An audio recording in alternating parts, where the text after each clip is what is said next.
Hey, it's Tuesday, March 5th, 2024. Our tender landed us in Bay of Islands, New Zealand at the Yacht Club.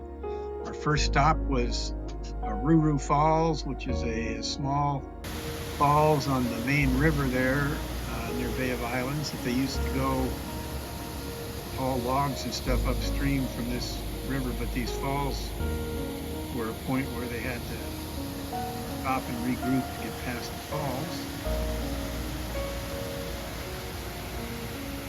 They used to haul the kauri tree lumber out. So when the English colonized New Zealand, they came in and they cut down most of the kauri trees. They used them for making ships. So there's a kauri dieback disease.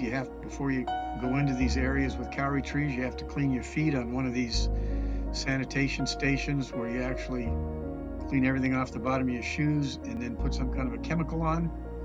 And this is called the Kauri Walk, and only about 4% of the original island's rainforests like this still remain. The colonization process, they cut down most of the kauri trees, but these are all protected now. It's against the law to take anything live from a kauri tree. So this walk right here walks through one of the few areas left that still has virgin kauri forests in it.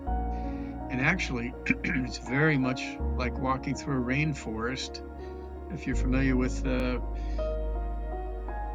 redwood forests up in Northern California and Oregon and Washington, it's very much like walking through one of those rainforests with redwood trees. And these kauri trees are hundreds of feet tall and hundreds of years old.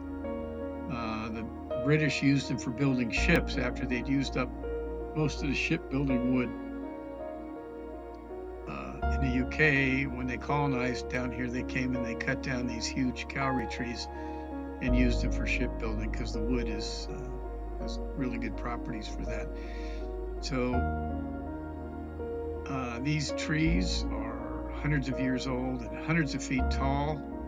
They shoot up through the forest. You notice the bottom of the trunks don't have any leaves or branches on them, which also is another good thing when they go to use the lumber.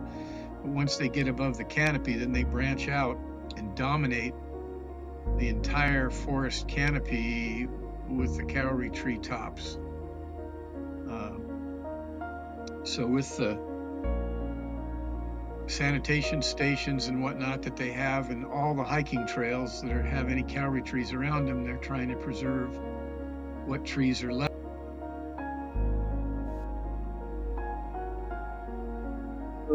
In the British shipbuilding, I don't know if I mentioned that, but they have the wood properties are great for building ships.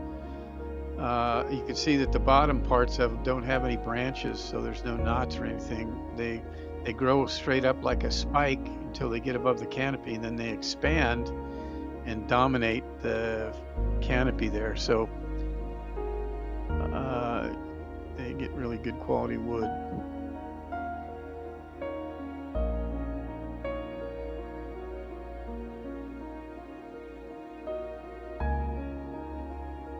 You notice that we're walking on a raised platform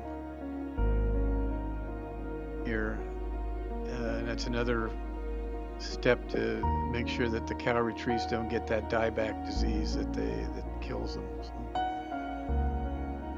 again, I don't know if I mentioned this, but only about 4% of New Zealand has these beautiful forests left. They've all been cut down, but this is what New Zealand would have looked like, back before the colonization effort, when these forests covered almost 100% of the island.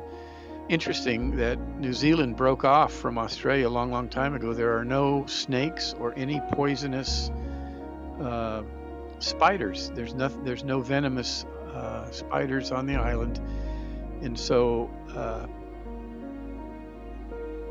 you can walk in the forests or on any of the trails without any fear of coming across all the venomous snakes like they have in Australia, which there are hundreds of snakes and spiders there that are bad. So our next stop was the glowworm caves, which New Zealand's famous for.